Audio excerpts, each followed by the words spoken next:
د پی ټی آی مشر عمران خان وایي چې په دې کال کې او په دې حکومت کې 615 حملې ترهګرو کړي دي.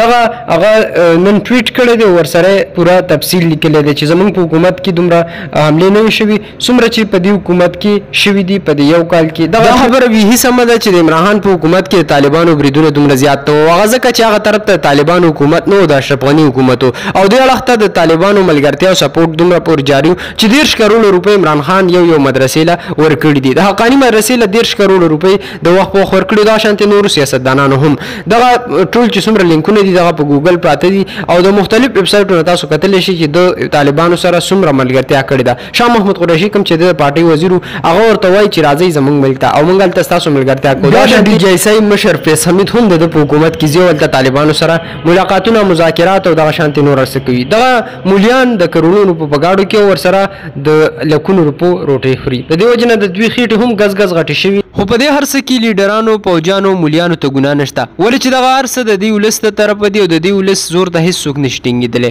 همدې ولس ځان له دغه لیډران جوړ کړي دي او دې لیډرانو نه علاوه دوی دغه مولیان جوړ کړي دي او دغه چې څومره هم پوجان دي د دوی اډر ته ناست دي، د دوی حکم ته ناست دي. کوم حکم چې دا لیډران ورکوي نو هغه پوجان پې عمل کوي او د دوی د پوج د ټول نه غټ مشر چې کوم د آرمي چیف وایي هغه هم انتخاب د دې ملک د باچا په سلیکشن باندې راځي.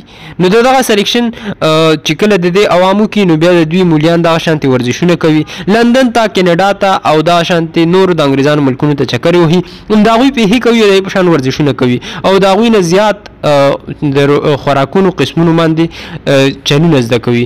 IMF قرضدار ملک چې کوم دی هغه کې دومره د پري اجونو د عمرو چکرې هم بیا دوی وهي.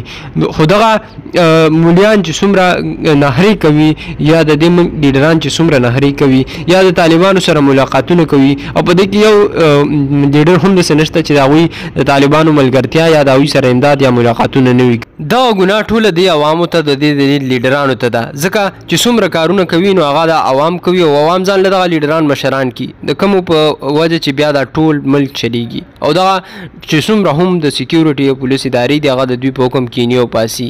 نو که طالبانو سره ملګرتیا جوړیږي د دې هم دوی ذمہوار دي. که یو ماشوم په ناره هېټه باندې شپه کوي نو د هغې هم دوی ذمہوار دي او که پولیس او پوج وژل کېږي نو د هغې هم دا لیډران ذمہوار دي سره د دې ولسه. هغه سر مزه کوي نور مزه نه کوي ټول ملک بس نور مزه نه کوي.